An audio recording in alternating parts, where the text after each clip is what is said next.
And we are live for today's Elemental webinar on whole house renewables. This morning I'm joined by Charlotte Lee, who is CEO of the Heat Pump Association, Cara Davies, who is Policy Manager at Solar Energy UK, and Alastair Mumford, who is Programme Director at the MCS Foundation. We've got some talking points that we're going to go through this morning, but feel free to pop a question in the Ask a Question box and we'll get to as many of the audience questions as we can within the time that we've got set aside today. There is also a chat box there where you can add comments or links to things that you might find interesting, and also the panelists might pop a few further reading items in there. Right, so let's get right into it. Let's get a little bit more information about the speakers today and their perspective on this. So Charlotte, starting with you, could you give a bit of insight onto where you and the Heat Pump Association are coming from regarding whole house renewables? Yeah, of course. So as Lucy said, I'm Charlotte Lee, the Chief Executive of the Heat Pump Association. So the Heat Pump Association represents, as you might imagine, anybody with an interest in heat pumps, made up of heat pump manufacturers, component part manufacturers, utility companies, installers, awarding organisations, training providers, certification bodies. As I said, really any organisation with an interest in increasing the deployment of heat pumps within the UK. I guess in terms of where we come from regarding whole house renewables, our view is that it's absolutely necessary to look at a whole house approach. The UK government has a legally binding target to achieve net zero by 2050, and this target holds firm. So the recent ruling by the Committee on Climate Change ruled that meeting that target is still possible, but will require change at a faster pace following the Prime Minister's net zero announcements on the 20th of September. But if we look at domestic heating, it accounts for 17% of UK emissions, and that's largely due to the country's reliance on natural gas currently. And in order to meet that net zero target, as a country, we must decarbonise home heating.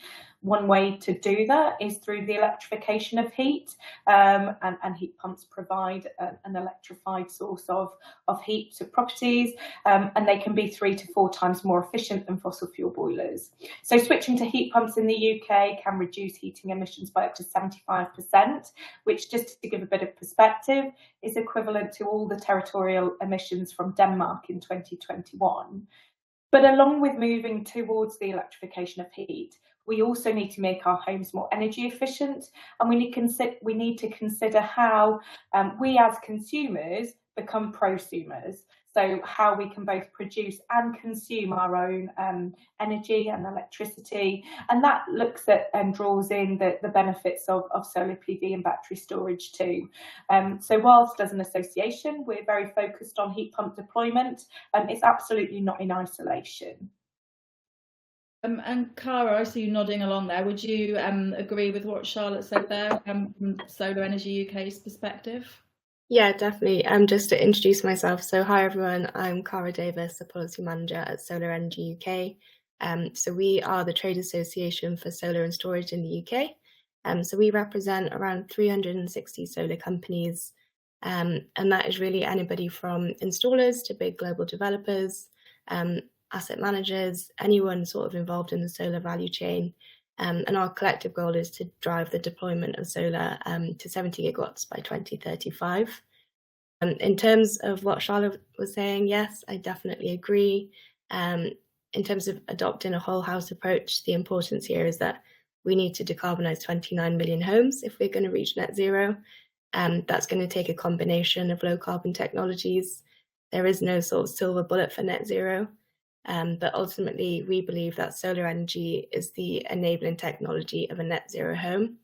That is, you can use the clean electricity generated by your PV to power other low carbon technologies, such as heat pumps, to maximise the potential of all of your systems whilst transitioning to clean heat and power. Thank you very much. And Alastair, can you introduce yourself a bit more fully and also give sort of MCS perspective on whole house renewables? Yeah, thank you. So MCS Foundation, we're working to decarbonise home heat and energy. We do that through external affairs activities. So we're lobbying government. We also run campaigns. We've got programmes. So we fund projects to determine or replicate best practice, particularly around retrofit. And as most of you will know, we run the MCS certification company, which is there to ensure that renewables are installed to high standards for everyone's benefit, installers and homeowners. So I think totally agree with Charlotte and Cara. And the only thing I can add is that you know, this makes sense. We need to have adaptability, and renewables gives you that adaptability within a house to be able to respond to changes. And also, you know, the data is growing in terms of the value it gives to a house in terms of its property value.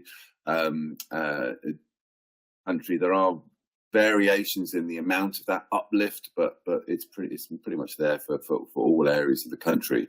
And also the low carbon heating and low carbon generation, you know, solar panels and SLS heat pumps. Well, maybe less so for heat pumps, but definitely for solar panels. It's pretty much a gateway drug to low carbon lifestyles. It's relatively straightforward. The disruption is so much lower than some of the energy efficiency measures. And it's shiny, and people have always loved that more than they've loved energy efficiency. So, you know, it's really important for getting people engaged, getting them onto that journey, becoming, you know, a producer, a prosumer, as some people talk about it. And I think lastly that, you know, there's a massive policy vacuum in this area. Charlotte's touched on it. I'm sure we'll talk more about it. You know, we've got a clear lack of strategy from our leaders. And we're talking about houses here. We're talking about our homes. You know, this is stuff that we can do. You know, the decarbonisation, now getting to responding to the climate emergency, you know, it's in our hands. The power is with us.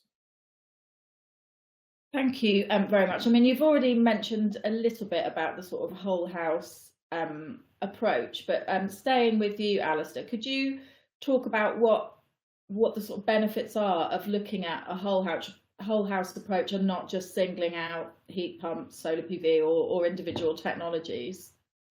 Yeah. So essentially, if you've got solar power, really you need storage of one form or another. And that's generally because the generation profile for solar, which of course maximum over midday, and when you use energy, generally at home, it's in the evening. Obviously, more and more of us are working from home, so we can get a bit of more of a bump in the midday. But there's only so little that we can do. So that there's you need that ability to be able to store that energy and use it when you want. And of course, having a whole house approach really does help. So you've got your renewable generation, but maybe you've got your hot water tank, or maybe you've got a battery or something to be able to store that energy. And then of course, when you're going on to the electrification of heat, then you're able to then power that heat with that stored energy or with the PV if it's generating. So they're very supportive technologies. And of course, as we're moving towards electric vehicles, and you know, where you charge your electric vehicle is going to vary, but it's generally always going to be cheapest at home. And again, if you've got solar panels, you can do that. You can charge. So you can move from, you know, an energy form that's doing your heating to actually an energy form that's moving you around. So lots of incentives for being able to move those around. Now, the one thing I would say, though, is that I still think there needs to be quite a lot of development in the industry around getting all those things to work together. And I think that's a particular area. Most of the technology, you know, heat pumps, tried and tested, solar panels, yeah, that's fantastic, hot water storage, batteries, whatever. We'd like to see the price come down on batteries, but that will happen.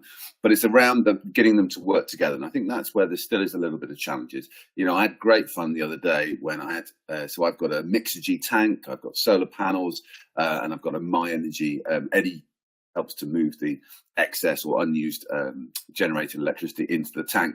And it wasn't working very well. And there I was with my 3 apps on my phone trying to work out going on, and then phoning up Mixergy, who were very kind of not to give them too big a plug, but they do actually answer the phone. And I was like, my God, I'm doing this, and I'm a renewables geek, you know, for Barbara and Brian down the road, they're not going to be able to do this, you know. So there's still some challenges. It's not completely a utopian environment so far. But.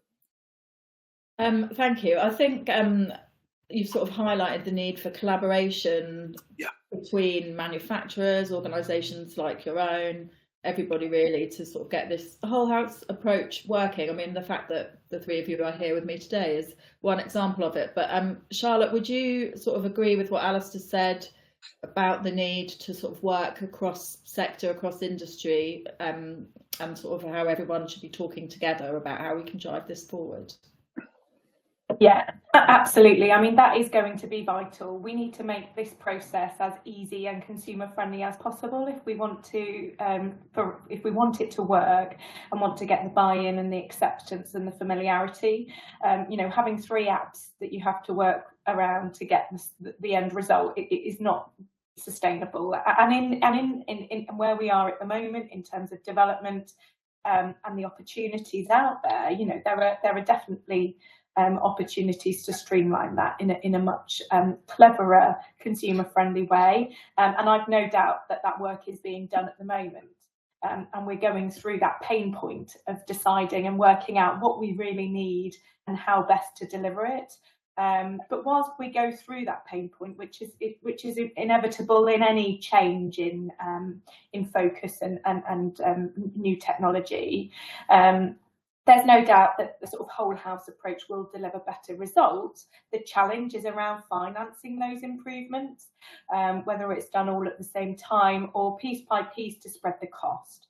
What can be done at which point, and what's sensible, what order is sensible to undertake the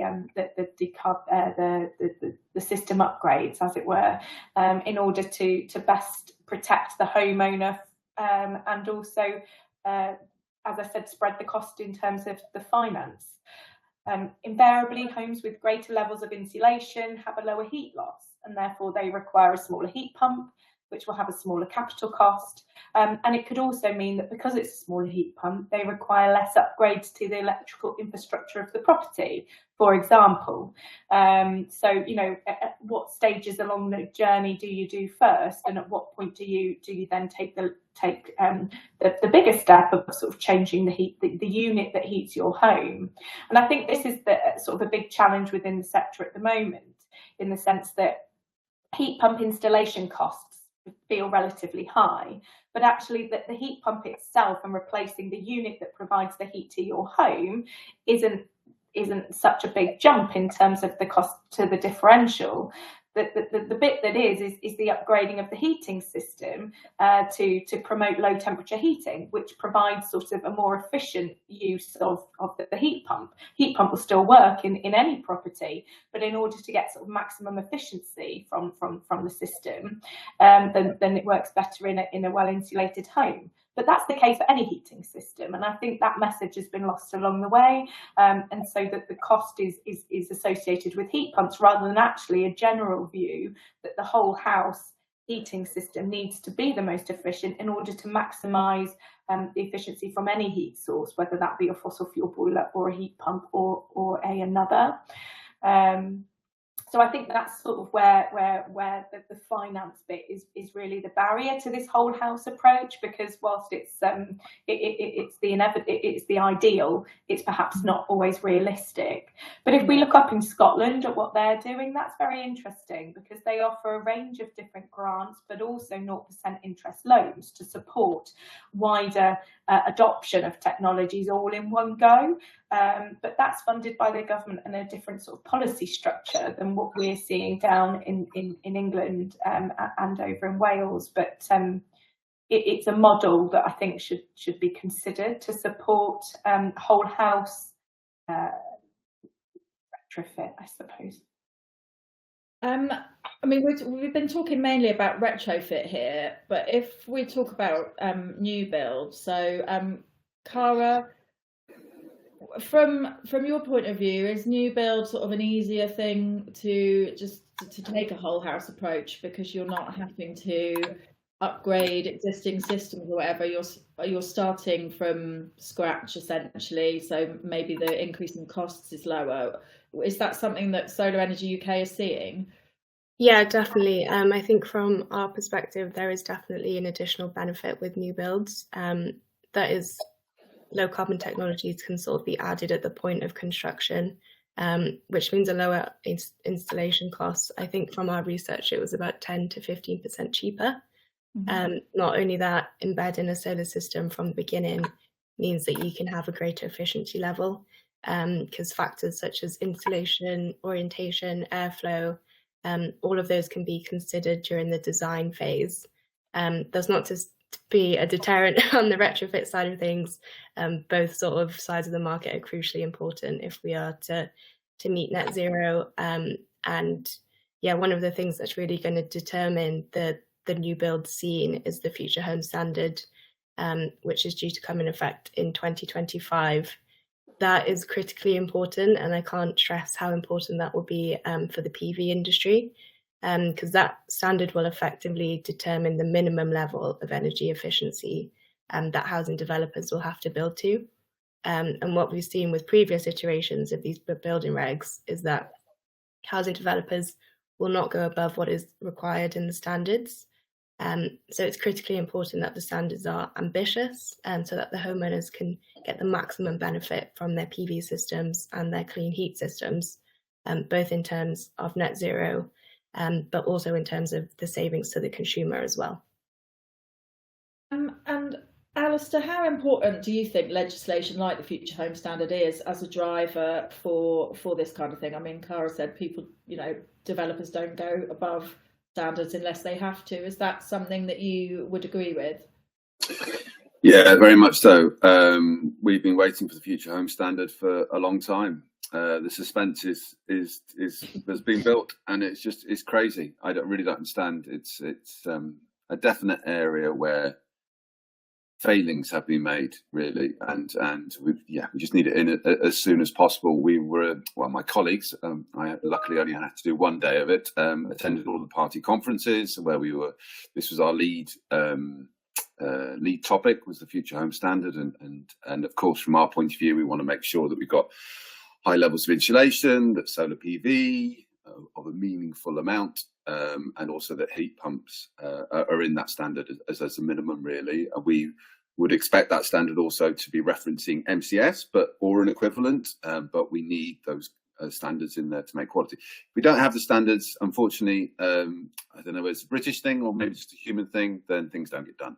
So we've got to have them in place, and we have no option about. Yeah, at the conferences, and generally the responses from MPs and party members seem to be positive, for a standard to come in, and for it to be as ambitious as Cara is saying. But the proof will be in pudding. We're just going to have to wait and see what happens. And unfortunately, or fortunately, we've got an election coming up, which is potentially going to delay things a little bit, but hopefully it will keep moving through. So the Future Home Standard is obviously about new build, but how important is something like that for the whole industry, Charlotte? I mean, it will sort of spark more installers to get trained and all that kind of thing, won't it? Yeah, absolutely.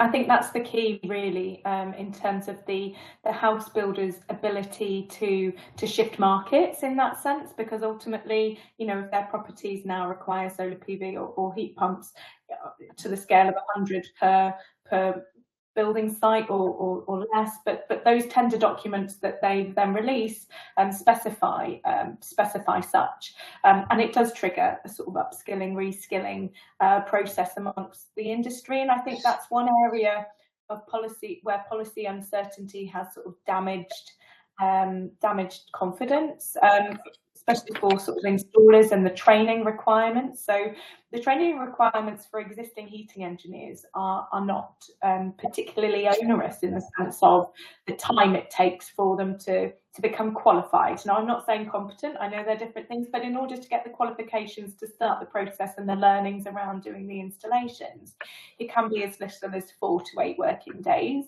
There are grants out there to support that, especially in England with the heat training grant.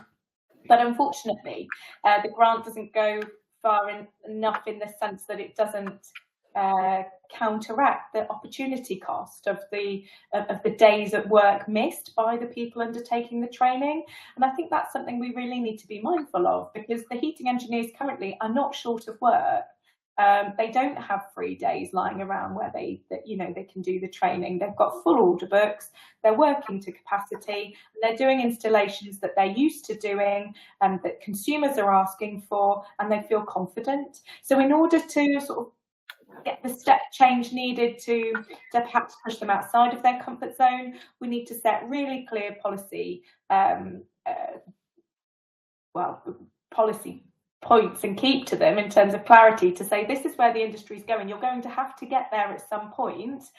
Doing so now will put you in, will set you up well for the future, but also these interim learnings before it becomes sort of a mandatory, before they legislate to ban fossil fuel boiler installations in 2035 as they've now proposed.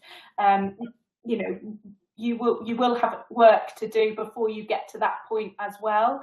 But as you said, Lucy, I think that the new build sector have a real role in sort of building up the supply chain, but also increasing the familiarity and acceptance of the technologies amongst consumers. And arguably, it's much easier to do these installations in new build properties where they're designed specifically to meet the set standards. The heat demand is lower, the cost of the units is lower, and the efficiency is vastly increased. I think arguably in the new build sector, actually, with the standards as proposed, we'll be looking at more around ventilation and cooling, as well as sort of providing the heat in the winter and the hot water demand. But new build and retrofit are very different. You need completely different policies to drive them both, but the new build will ultimately support movement in the retrofit space. You raised skills there, which is the next topic that we were going to talk about, so that's great. So you talked about heating installers and other, electricians and things reskilling or upskilling. What about sort of new entrants to the industry? What's being done to encourage school leavers to join this kind of thing? Are there sort of policies in place to have a constant conveyor belt of new renewable energy installers? Cara, what do you think is being done to get more people interested in installing solar, for example? So we are working with the Department for Net Zero at the moment we are essentially running a solar task force to set out our pathway to drive the 70 gigawatts by 2035. One of those key areas of focus is around skills. So we'll be releasing a piece of research and essentially the roadmap on how we can deliver that in February. But the sort of areas that we're looking at are the routes to competence that you need for the solar industry, how to upskill people already in the sector or related sectors, and how to sort of make solar and renewables more generally an appealing sector for young people to want to work in. Because there are real benefits of joining the renewables industry. It's a well-paid career.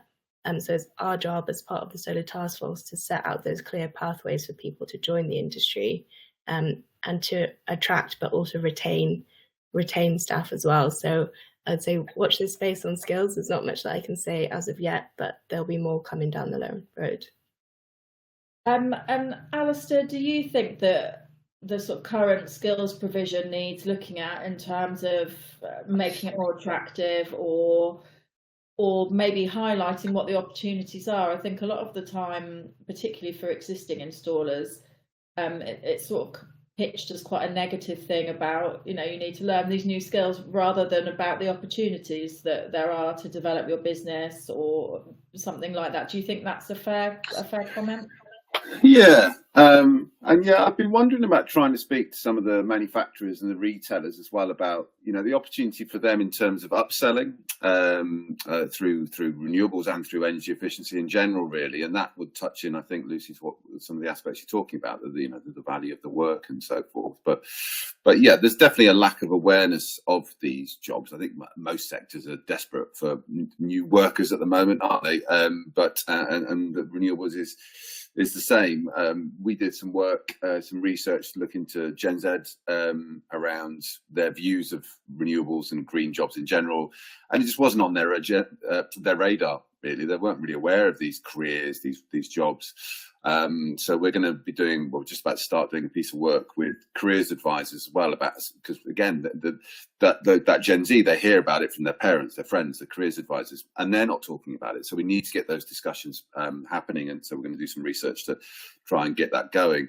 And also we've got the National Retrofit Hub, which is a new organisation coordinating and convening activity around retrofit. And they've got 6 working groups. And one of those working groups is focusing on skills, is specifically around skills and careers. So there'll be some stuff coming out from that, and we're involved with that group as well. And you know, we have developed the low carbon heating apprenticeship now as well, which could be another way of getting more people into these things. Apprenticeships do have a very important place, and now we have a low carbon heating one. So I would hope that would have some real positive impacts on the sector as a whole. But still, we need to get more colleges offering it, more companies taking it up, and so forth. And I guess through the sort of whole house lens as well, it's about sort of getting the skills to work across different sectors and different specialisms and different technologies, isn't it? Yeah, it's going to be interesting to see the sort of evolution of companies in this area. You know, are we going to see more? I'm not to say they don't collaborate at the moment, but different collaborations, I suppose, of trades within a solution. You know, are we going to see something that Russell from Parity Projects and Retrofit Works? You know, he talked about cooperatives being set up of your electrician, your carpenter, and your plumber. I think that sounds like a really interesting intervention. And so, yeah, we're keen to try and find out what those new models might be and seeing how we can support the development. Yeah, I mean, from a consumer's point of view, just going to one sort of cooperative is going to be a lot easier than trying to source all these different tradespeople for different elements of the retrofit. Sorry, Alastair, stay with you for to start talking about certification. So, what role does that play in low carbon homes, whether that's retrofit or new build? Obviously, we need the installations to be, you know, high quality and deliver what they're supposed to. So how important is that on the whole sort of journey? Yeah, they're critical, and you know, I think we touched on this a little bit earlier on, haven't we? Really, but we've got to have those standards to make sure that the benefits are delivered, and that's for the homeowner, but also for the installer. They need that reassurance, they need that support, and the standard gives them that level of support as well. So, you know, the MCS, they've just been doing a consultation on sort of MCS 2.0 or whatever, and that consultation is closed, and now they're just working on making those changes. But that's to really improve it, you know, give people confidence in low carbon energy technology by defining and maintaining and improve quality. You know, they are following that vigorous review. They're really, I suppose, it's a bit of a shift towards becoming a smarter certifier and also protecting consumers. So one of the things they're looking to do is and I think one of the questions is around people dropping out around admin. Yes, nobody likes admin, but it can be important. But I think MCS have listened to that a little bit. So now they're looking to move to so the compliance assessments that they do are more focused on the delivered quality of a contractor's installation rather than the quality of their paperwork or their quality management system itself. And so that what they'll be looking to try and do is have a sort of risk-based thing. So if an installation company will get a sort of risk rating, and if that risk rating increases, then the level of surveillance or investigations would increase as well. So I think that would be a really important change. And also around MCS having more of a role in scheme complaints and dispute management as well. So helping the homeowner to rectify problems where that's probably not really been there up till now, independent body being able to do that. So yeah, I really hope that the changes look good and they've just got to be worked through and brought in, but I think they really would be an improvement. Charlotte, have you sort of looked at the MCS consultation about how it's going to change and what it will mean for your members, and what are your sort of thoughts about how important that is? I mean, from me as a consumer, having more of a focus on the system, how the system performs, sounds great. I mean, would you agree with that? Yeah, absolutely. So we've been engaging with MCS closely on their scheme redesign, and are very happy with the way that it's looking at moving towards, in the sense of, as Alastair said, focused on the delivered quality of the installation rather than the quality of the paperwork, which I appreciate is can be frustrating. I think the movement to risk-based assessments is really welcome too, to sort of focus on those that perhaps need greater support, so focusing the efforts more sensibly, I suppose, in the sense of where the problems may arise. I think the key for me in their scheme redesign, as well as the focus on quality, is the role that they will play in becoming the centralised hub for complaints, because as it currently stands, there's lots of different routes for consumers to sort of, if they have an issue, and I say complaints loosely, like any question or query. There's the installer, there's the consumer code membership, there's the certification body, and there's MCS. And I think often or sometimes it's difficult to know who to go to. So MCS taking a central role in managing all complaints, I think is a massive win for the sector, and one that we should stand behind.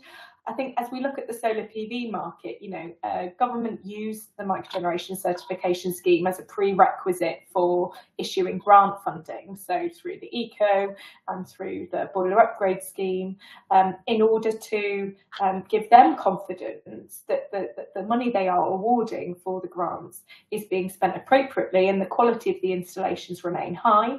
I think that's absolutely necessary as we're moving from this smaller industry, smaller sector, early adopters into a more mass market approach. 600,000 heat pump installs by 2028 is the ambition. By the time we get there and ramp up, or as we're ramping up to that scale, the learnings will be coming through thick and fast. And as we saw with the solar PV market, MCS became then a choice rather than a requirement. And I think that's really important in terms of the transition for the sector, to make use and maximise the standards and the benefits, and support the growth and change in them, and then for MCS to stand on its own as a benefit and market itself as such, rather than a sort of a requirement, which often then faces criticism because it's being forced upon people rather than being demonstrated as being a really positive choice for the market. So I think, to me, that's the journey that we're going on. But for now, the MCS, the scheme redesign, I think is really positive for the sector, and we are very supportive of it. Cara, would you agree with the sort of points that Charlotte made there about the solar PV sector specifically, particularly when, it's already had like an enormous year, hasn't it, in terms of domestic installations in this country? Yeah, definitely. And in sort of full transparency, so we have a partnership with MCS. We only accept MCS registered installers as members. To us, MCS is really the only mark of quality for the solar industry in terms of residential and small scale commercial installations. It's a sign of commitment from the installer. It's a sign that they're committed to working to a high standard, but also it's vitally important that the consumer is protected, and MCS accreditation is the best course of action to ensure that. I think as the renewables sector, we can be quite an easy target for the media. So we essentially need to make sure that, any sort of mis-selling or bad installations is stamped out from the very beginning. I think in terms of other, maybe more traditional energy industries, we have to make sure that we're a bit squeaky clean. We're an easy target. So I think MCS installation is the best way to ensure that. Brilliant, thank you very much. One more question for me before we're going to go to some questions from the audience. So if you have got a question for the panel, do add it to the chat box now. So finally, government policy. So we've talked about it a little bit in terms of the Future Home Standard and things like that, but staying with you, Cara, what would you like to see, if you had a magic 3 wishes, what would you like to see in terms of government policy to really drive forward this kind of whole house approach and sort of move to low carbon housing? What do we need? Yeah, so as I mentioned earlier, we're working with the government on the solar task force. One of those areas is on rooftop. So the key changes that we'd like to see, I know we've already mentioned it, but I think it is critically important, is the future home standard, making sure that solar is mandated within that. I think we need to see more sort of innovative financial support mechanisms for consumers, and sort of an increased awareness around the interoperability between all of these technologies. There's some sort of consumer educational pieces, just to make sure that it is an easy transition for the consumer, that they aren't loaded with 3 apps, and it is like a confusing landscape at the moment. So sort of streamlining all of those processes. Yeah, that would be my top 3, I'd say. And Alastair, what would you add to the mix in terms of demands for government? Well, one is some clarity. Well, I suppose we need a cross-party agreed home decarbonisation strategy. And it's got to be cross-party because we need it to be outside, well, we kind of had that. And then our current government decided to kick that into bits with the changes to gas boilers, etc., that we all know about. So we need some sort of cross-party agreement on how we're going to decarbonise homes. There's no strategy really there. As part of that, I imagine we would get clarity that hydrogen will not be for heating. And the only reason I say that is because there is all of the evidence suggests that it's one of the most expensive and least carbon positive ways of doing it. It just doesn't make sense. If somebody can come up with some research that counters that, I'm happy to read it and MCS up. All of the evidence to date says that that's not the place for hydrogen. And we need that clarity because otherwise we get confusion. We also get, at the moment, we're getting feedback from people not carrying out measures because they think grants are going to be coming down the road. And so which I can kind of understand. It's like, no, you can't wait for that. We've got to get moving now. So yeah, long-term strategy, cross-party, agreed, this is what's going to happen. And then let's just hope that plan gets done. And Charlotte, finishing with you, what are your sort of policy requirements for the government? Because I'm sure they're going to watch this. You can imagine we have a bit of a wish list over here, but I think just to echo what Alastair said there about sort of cross-party, cross-department, real longevity in commitment to what needs to be achieved, and getting there is absolutely vital. But in order to sort of stimulate the move towards electrification of heat in homes, and the Heat Pump Association, I know we're talking about whole house decarbonisation, but even the installation of heat pumps kicks up the questions around the home efficiency of the property and reducing the heat loss.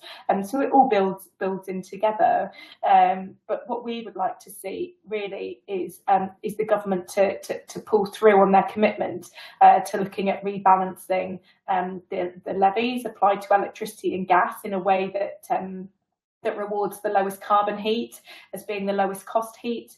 We really need to bring down the price of electricity. We've seen the carbon intensity of electricity reduce massively over the last decade, but the price does not reflect that in terms of the lowest cost heat. Is currently not the lowest carbon heat, which is a big mismatch really in terms of what the government want to achieve here. Future home standard is vital. We want to see a firm commitment for the ban of fossil fuel boiler installations and replacements. Ambition is not a strong enough word for industry to get behind and to act on. We'd like to see some 0% finance, and it must be 0%. We don't want to go down a Green Deal route where it's low finance, but it's not.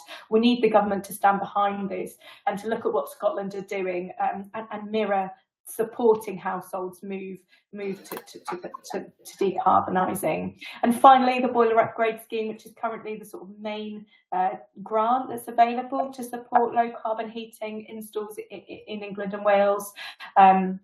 We want that to be extended, the budget to be extended. We want everybody who wants a heat pump under that scheme to be able to get a heat pump under that scheme.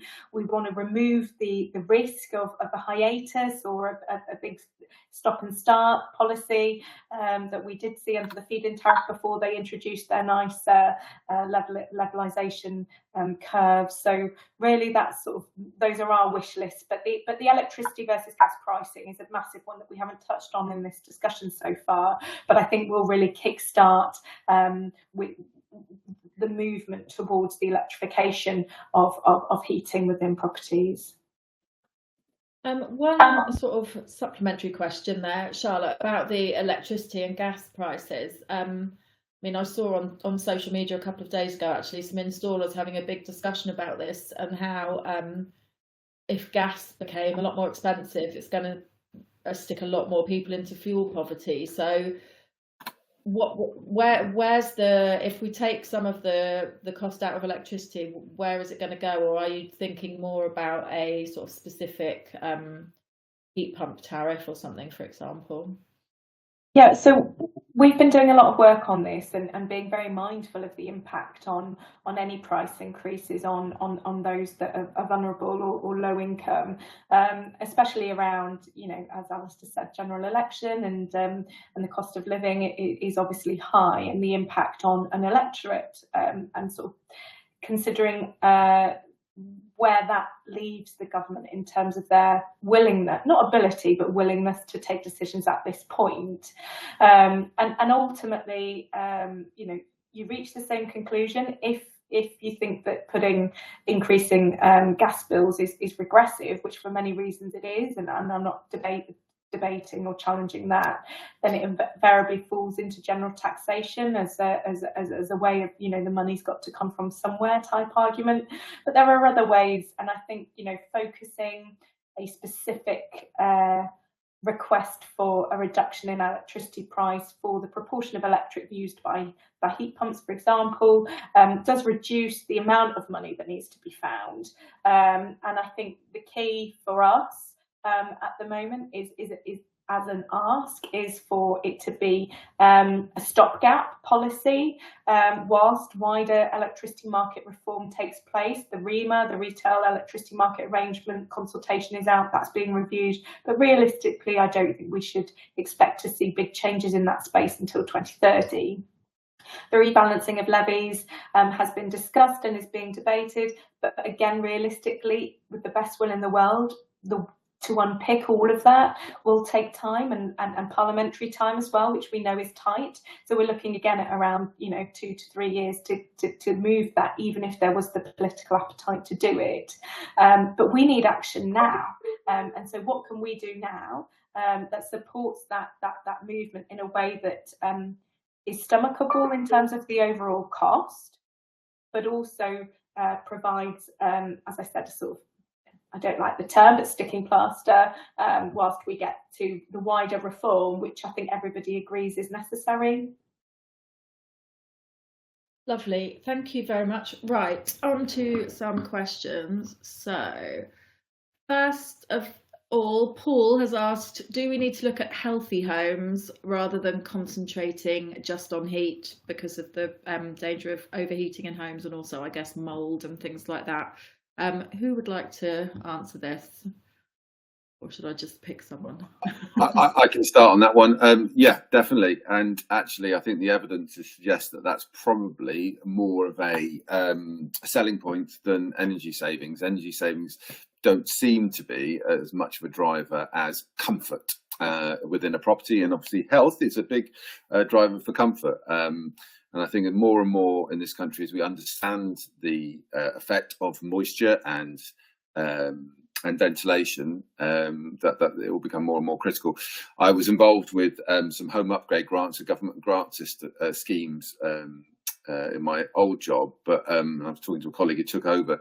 One of the things they said, the hardest measure for them to get done, so this is where, you know, people who are in low income houses, they get a PAS 2035 assessment. So the assessment of their building is looking to what sort of measures, but a critical part of that is they won't be able to put measures in unless ventilation is adequate. And so people could get solar panels, but they'd have to have their ventilation sorted out. They get thermal improvements, but they'd have to get the ventilation sorted out. And loads of people were saying, no, I do not want any more fans in my house. I don't want a fan here, and I don't want a fan there, without really understanding the benefits of that and the condition of their house at present. So yeah, there's quite a bit of education I think needs to happen there across the board in terms of the market, but also in terms of installers to really understand the health benefits of all of this type of stuff. Thank you. One question here from from Derek. So he's asked, which you've actually already addressed, Alastair, about installers sort of being put off by all the admin involved in MCS. But he's also asked, how will the provide apprenticeships and regarding appropriate schemes to train the future engineers? Currently, the apprenticeships are not fit for purpose. I mean, obviously, you've already mentioned the new low carbon heating apprenticeship, but are there any other sort of projects underway to get training providers to look at these types of courses and these types of qualifications? Yeah. So we need to get more trainers.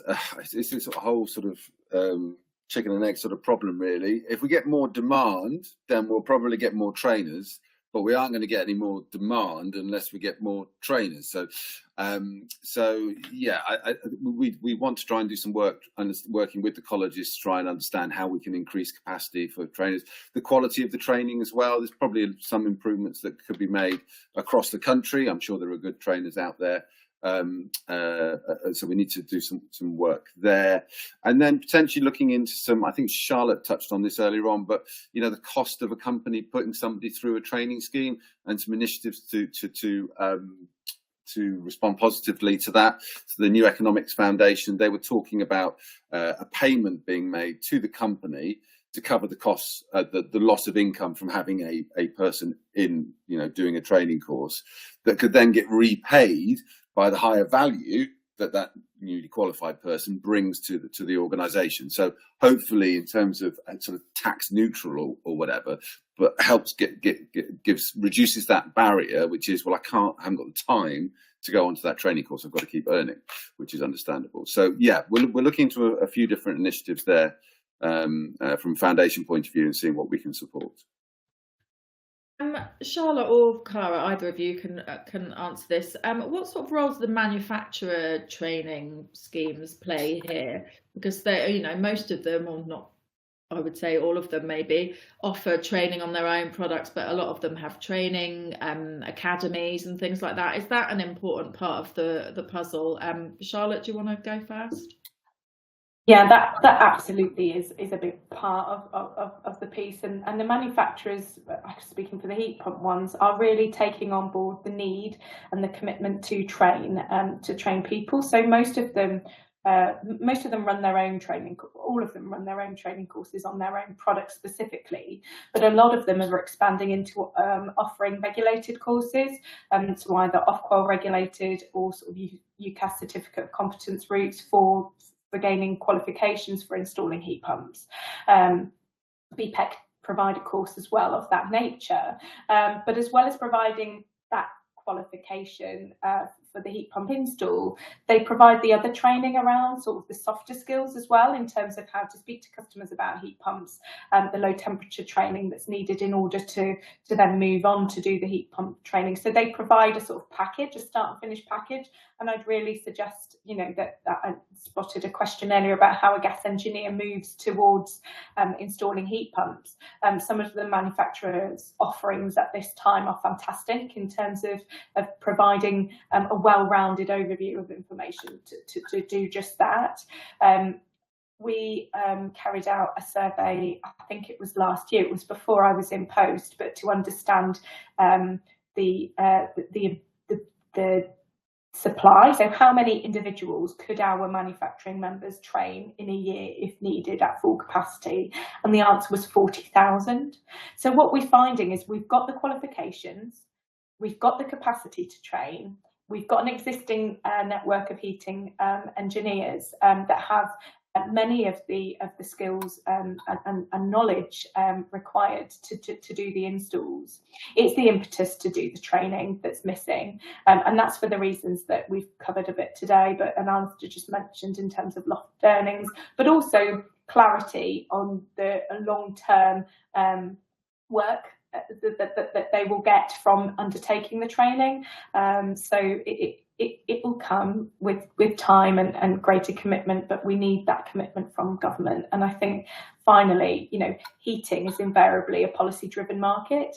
Consumers make the decision based on cost, familiarity, and ease. And we need to make it as cost effective, as easy to install, and as acceptable as possible to switch towards a low carbon heating system. And as a whole industry, we've got that challenge on our hands.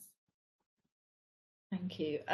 There's a very specific question here, so I'm not sure if anyone will know the answer to this, but has anyone got, it's Sean has asked this, any advice on insulation, retrofitting insulation for a home that can't be cavity wall insulated and external is too expensive? I mean, is there anything that could be done to improve the insulation levels in that kind of situation?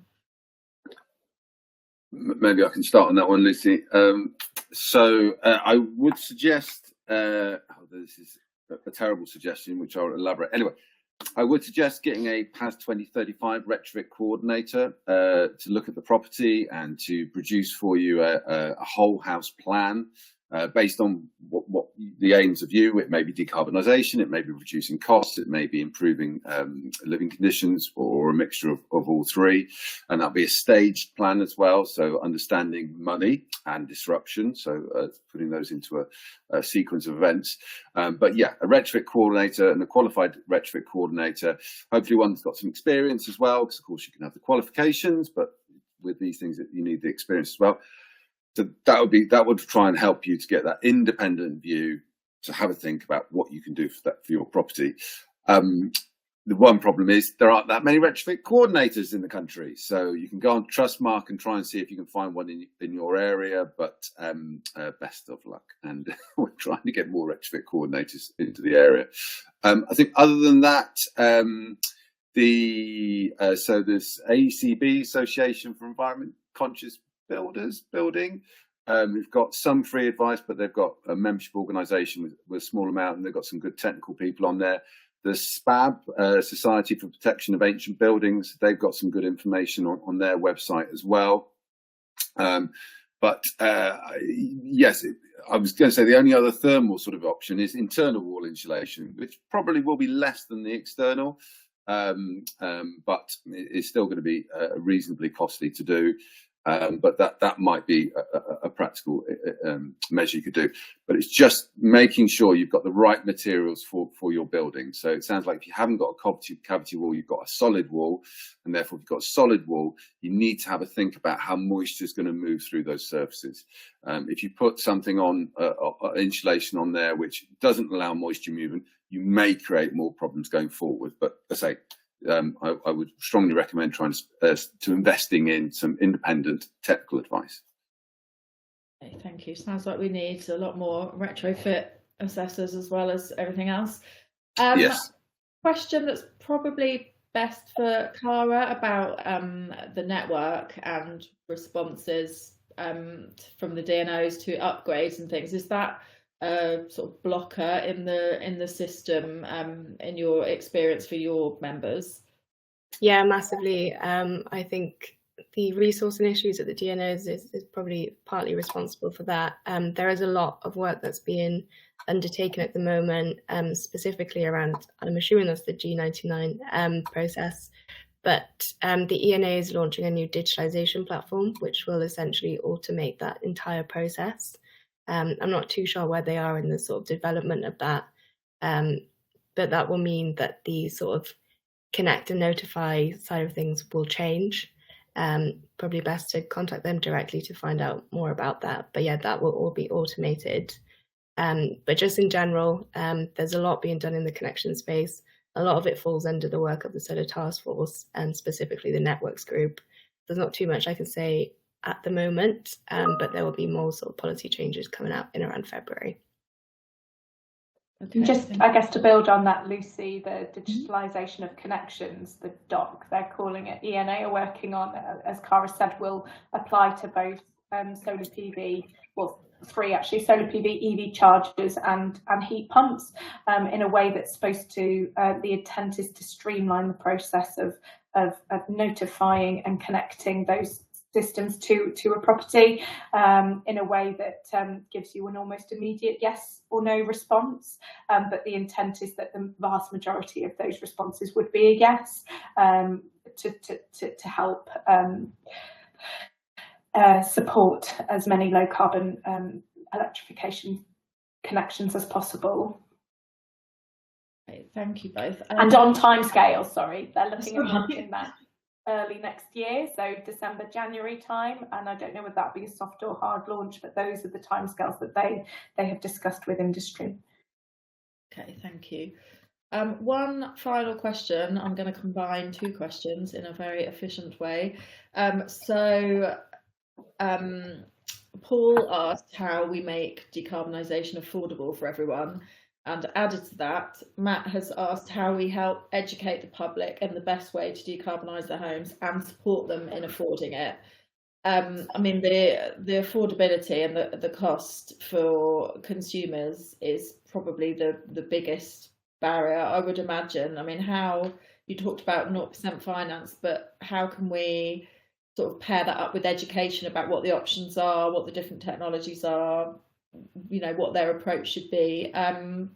Who would like to start this one, or I'll just I'm happy to jump in and just sort of say that I know that there's a lot of movement and awareness of this sort of whole house approach and giving advice in one go to homeowners from various sources, predominantly energy companies, and one in particular I know is really looking at delivering this and training up retrofit coordinators in the style that Alastair was saying in terms of PAS 2035. I think the barrier with PAS 2035, and I'm not saying it's a bad thing, but it is paperwork admin heavy, and I think, you know, facing the criticism of MCS received earlier, I think that's probably